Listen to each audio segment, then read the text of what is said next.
So I thought long and hard about doing a video on this subject. I have been watching the verbal wars and insults taking place on all the social media platforms where the insults got to be very cruel. We are divided. We're not a united human soul group.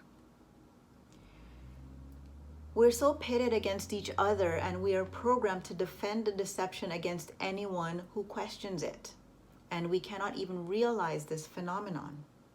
Whether vegan or carnivore, we're more malnourished today than any other time in history. Some of us are even starving to death while eating large quantities of food. Every illness or diseased condition is because the body was thrown out of true nutritional balance. So let's get into it. I have been both carnivore and vegan and vegetarian somewhere in between. So I am speaking from experience and truths I personally uncovered for myself. I decided to do some real and deep research and verify for myself what the actual truth is. Here's the thing, no one is vegan. Even a banana, even strawberries, they naturally have insects and tiny worms inside of them. And no one can be a complete carnivore. Neither diets are sustainable for the body's true health. First, with the raw vegan diet, it is basically forcing your body to accept an ideology that it cannot physically endure or sustain long term. The body will become depleted over time because it cannot receive the specific nutrients in their natural form that the body needs it. The body will begin to starve in many ways. Raw foods limit the absorption of some critical nutrients in plants because they're released when the food is cooked. With veganism, there also becomes a supplement dependency, which is often synthetic. Vitamin B12 and omega-3s, EPA, DPA, for example, which many vegans believe they can get from algae or seaweeds, but the body cannot extract it in sufficient amounts required within the 14 to 24 hour period it takes for the body to digest one meal. I also see many vegans using nutritional yeast to supplement for B12 and other nutrients. I also used to do this until I discovered the manufacturing process of nutritional yeast. It is sprayed with hot gas, which destroys its original nutrition content. It's then pasteurized and fortified, and then synthetic vitamins and ingredients are added back. Nearly all nutritional yeast is GMO, and it contains naturally forming MSG and excitotoxins, which interferes with neurological functioning. Now, immediately there are vegans and raw vegans who will dispute what I just said because their blood work from their doctor is normal or fine. Here's the truth about your blood. The blood in the human body is the last place that will show deficiency. Because the way the blood works is that it will pull out any nutrients it needs from the bone marrow and other parts of the body. It does this to protect and sustain itself. Testing the body's urine is also similar because urine is filtered blood plasma. It is not a waste product from the body, and it contains stem cells to heal conditions in the body itself. To really test for illness and deficiency, we have to test the hair. I don't think any mainstream doctors do that currently. So over time, brain fog, massive weight loss, lethargy, depression, insomnia, these kinds of things will start to plague someone who is on a raw vegan or a vegan diet. All the processed vegan simulation meat products are loaded with toxic compounds and chemicals that destroy the microflora in the gut. And it disorients the body by giving it the wrong information, because they're devoid of natural compounds and plant stem cells, which provides the information that the body needs. They're often loaded with maltodextrin, hidden sugars, and chemical additives. These are the things that trigger inflammation, not meat. And one more thing. Vegan and processed quote-unquote plant-based foods are patented. Think about that for a good minute. Now, the biggest argument against meat or the carnivore diet is that it is not humane. It is killing a living being. Now, no one likes the disturbing conditions of factory farms, and I think that's where that I don't want to say the word guilt, but discomfort comes from. And this is the main reason and motivation for me as well during the 5 years that I chose to be vegan. But did you know that plants remain living, meaning conscious, and still have their life force even after they're cut and lying in your refrigerator? I proved this for myself. I put a bunch of basil that had become a little wilted, and I put it in a container of water. Not only did it revive, but it started to grow roots after some days. There are also studies which show both plant intelligence and emotional response from plants when they're cut, or even another plant nearby is cut. Essential oils alone are living plant material, because they bring information to the cells in the body long after this liquid is extracted from the plant. I even remember a time I started crying and feeling horrible for cutting a piece of aloe leaf from an aloe plant that I had in the house, and seeing the yellow, what is essentially plant blood, gushing from it. I felt horrible. Now, everything we consume on this planet is living. From an energy perspective, trees and plants are more conscious and intelligent than the animals we defend so much. And also energetically, it seems only dogs and cats, some whales, some dolphins, some sharks, and horses have souls. The other animals seem to be NPC animals. So it is basically choosing one living thing over another living thing. But they're all being killed to feed us. And massive amounts of animals, insects, birds, these are all being killed in a monoculture for both carnivore and vegan diets. The same GMO soybeans, corn, lentils, etc., grown on these vast areas of land, they're feeding both vegans and farm factory animals. So it is two cheeks of the same bottom, really. I don't have another way to put it. Let's shatter another myth. No, male baby chicks are not killed for the egg industry, because eggs sold for consumption are unfertilized eggs. There's no rooster in the vicinity of real egg farms locked up with the hens. I did a bit of research about egg farms here in Canada. And the string that we find inside the eggs, it's not an umbilical cord. It is called a chalaza. It is part of the egg white protein, and it twists itself to anchor the yolk of the egg into the middle by attaching to both sides of the shell.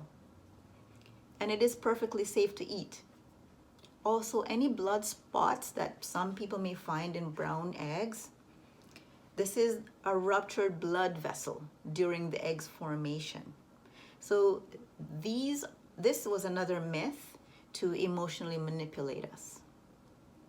Another popular justification for things plant-based is the popular blue zones. I actually believed in this for a long time. Yes, these people live well into the years of centenarians. But it is not because of a plant-based diet. In fact, I watched and read several videos and articles about these places. And I also remember the time I visited Okinawa, Japan for scuba diving. No, they're not plant-based. They cook or steam their vegetables and foods in lard, which is pig fat, or in full-fat butter. In Okinawa, they eat fish, pork, and they cook down beef bones in kind of bone broth soup. In Ikaria, Greece, the main mistake made was in the translation. Icarians do not consider sheep and goats red meat, which they eat almost every day. In Nicoya, Costa Rica, they even add a raw egg yolk to their morning coffee. These are small islands, so there isn't room to raise cows, but they are pastoral cultures. They're not raising sheep and goats simply for exercise. They eat high fats, real raw butter, raw or fermented cheese, and meat daily. What is different is how they eat. They eat with other people in a community, in a communal manner. And they eat their foods mostly fermented and in a balanced manner with root vegetables like sweet potatoes, a lot of herbs, fermented cheese with fermented bread, and meats cooked in lard or butter. It's a well-balanced dish. They do not cook with oils from a bottle like we do here in the Western world. They don't use oils at all. Even their drinks are fermented. What they call wine is similar to kombucha drinks here. Now, another blue zone area, the Maasai tribe in Kenya, they even drink the blood of the animal the moment it is killed, or they boil it slightly before they drink it. Then they eat some of the organs raw, and then they cook the rest of the meat in an open fire. Now, one animal that they hunt that day is shared for the entire village. And they're not hunting and eating large amounts of animal meat every day.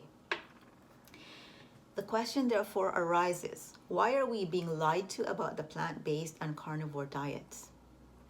Now, excessive amount of meat is too much for the body to digest and process on a daily basis. The body also needs the medicinal properties of plants needed to keep the body clean, highly vibrating and functioning, and specifically herbs like purslane in Ikaria, coriander and parsley in the Mediterranean, and so many other herbs that are used as spices all around the world, along with medicinal teas. The human body itself is made up of fats, over 400,000 proteins, and carbohydrates. Therefore, it needs foods from all food groups. Otherwise, the body would not be made up of these receptor cells. It must be noted, however, that fermented foods are a large part of these blue zone diets. They feed the gut microflora first. Neither Icarians nor the Okinawans in the studies eat breads and cakes and pastries and cereals and muffins and pancakes or things like these. They don't exist there. They eat a fermented bread on occasion, but these sugared carbs are not a part of their diets. Their breakfast is actually a full meal with things like fish, vegetables, cheese, that kind of thing. So what is the takeaway here? Nature in its pure form is designed to nourish the human body in its entirety. The problem is that we're eating excessive amounts of foods that the body doesn't need in large quantities several times a day. The body has no time to fast and process and digest and heal. So it becomes stressed and tired and inflamed. That, coupled with the erroneous lies and half-truths circulating everywhere, people just don't know what to eat anymore. Simple. If it is a whole food from nature, like a real apple from a tree, eat it. But if it is in a packaged plastic container or bottle with shelf life, leave it. The body needs cholesterol to make bile, vitamin D, hormones, and cell membranes. Low cholesterol in the body equals illness. The body needs real fats. The brain alone being 60% fat, so it needs real saturated fats, real organic butter or ghee, full fat coconut oil or cream, raw cheese, meats with saturated fat to function optimally. There's very little fat in plant foods, but high sugar, because plants are carbohydrates, which is detrimental to the brain, sugars that is. Nuts are not proper replacements. They first need to be soaked or sprouted to remove the toxic oxalates that they contain. And we're not meant to consume such high amounts of nuts anyway. A handful of almonds, for example, around 6 or so, is the highest amount we should consume of them in a day. Same for other nuts. Now, I remember a couple of cashew trees on the farm, on my grandparents' farm in the Caribbean. One cashew fruit has one seed. It's not a nut. It is the seed from the fruit. My grandmother would roast 4 at a time when we ate the ripe fruit, and we would only eat 1 or 2 of the seed roasted, 1 or 2 of the roasted cashew seeds. Now here they're called nuts, and people eat them in a bowl at a time or half a bag at a time and so on. That is too much for the body. With Brazil nuts, the ideal amount would be 2 to 3 daily. So even in the plant-based world, everything becomes excessive and leads to huge imbalances in the body. I have really just touched on this subject because it is a vast one and every individual body has different needs.